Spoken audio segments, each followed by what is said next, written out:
Яй-яй-яй-яй. Это бабка Хаги-Ваги. Simple Dimple, Puppet Squish, Puppet Squish. Fidget spinner, fidget spinner, fidget spinner. Puppet Squish. Хаги-Ваги. Хватит, давайте о нормальных коми-играх поговорим. Давай. Шалом Дунер, с вами коми-этноблогер Генрих Инчинов. Сегодня поговорим о коми-национальных играх Ижемского района. Ижемский район расположен на севере республики Коми. Издавна тут живут оленеводы, купцы, все вместе коми-ижемцы. Они по всей стране славятся своей смекалкой и предпринимательским даром. Поэтому их игры нацелены на развитие логики и смекалки. Внимание на головоломку ижемских оленеводов. Висит цельная веревка. Она образует две стороны. На веревке две пуговицы.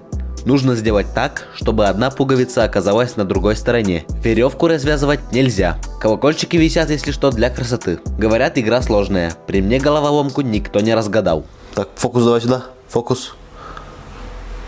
О, отлично. А теперь мы изготовим вот такую игрушку, дорогие друзья.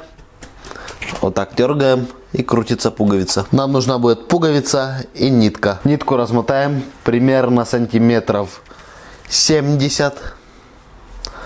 Рвем и сделаем вот так в два слоя, чтобы нитка сразу не порвалась. Просунем в дырочку пуговицы, тянем, просовываем в другую дырочку, вытягиваем, завязываем.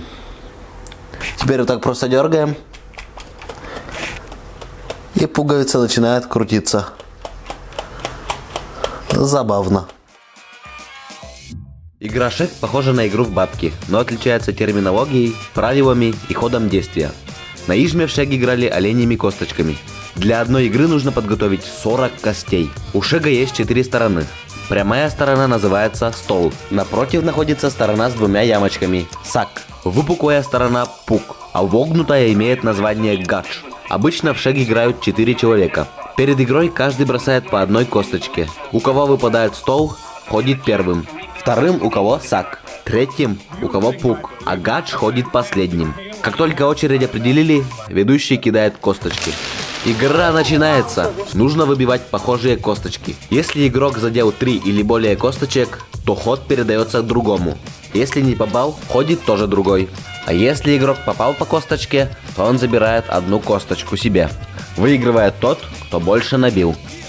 Есть современная реплика игре в шег. Называется по-коми шагабу.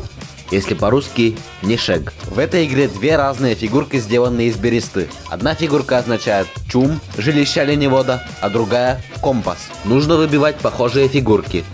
Кто больше соберет, тот и выиграл. А сейчас я вам хочу показать, как раньше оленеводы играли в игру Карапетом, Аргышворсом. По-русски переводится как выход в тундру. Вот брали такие оленьи кости, они разных форм, разные кости абсолютно. Их брали, так размешивали, и как фантазия у кого играет, так и играли в эту игру. Это олени. 3 оленя, например. Потом это будут их сани. Допустим, это будет забор. Огородим. Тут будут остальные олени, чтобы никуда не убегали. Обязательно должен быть хорей. Вот такая палка, которая гоняет не лошадей, а оленей. Вот 2 палки тут у нас. Хорей называется. А сюда поставим собак. Вот, например, это будут собаки. Маленькие такие. У оленеводов всегда было много собак. Вот тут 5 штук, допустим. Это наши чумы будут. Тоже сюда поставим.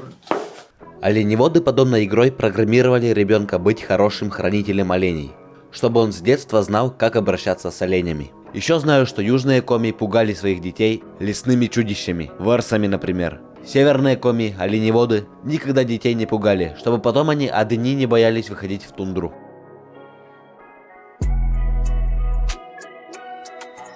На Ижме мамы дочкам шили куклы Акань.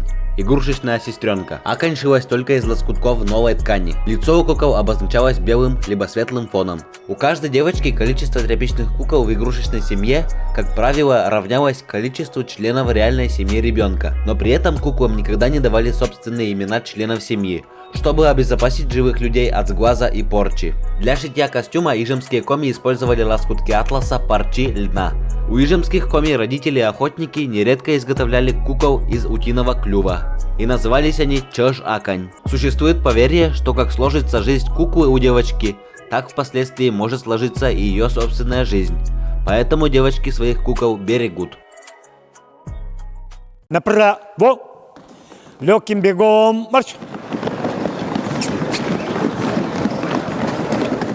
Бежим на носочках, а то как будто на себе двухпудовую гирю повесили. Прыгаем.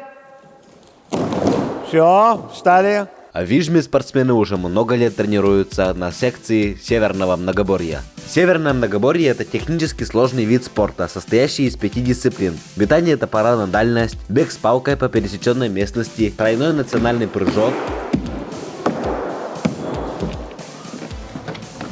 6,61. Метание тензяна на хорей и прыжок через нарты.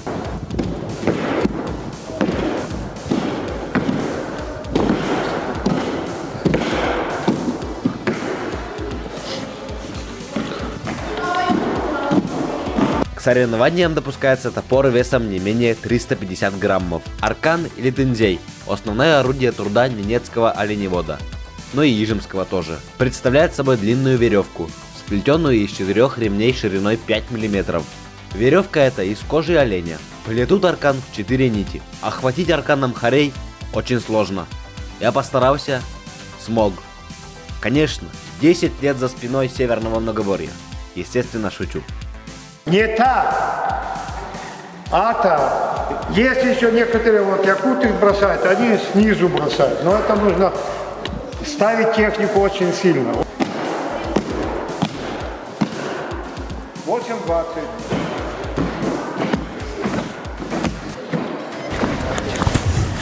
Спасибо за просмотр. Надеюсь, вам понравилось. Пишите комментарии, ставьте лайки. Бомбим! Все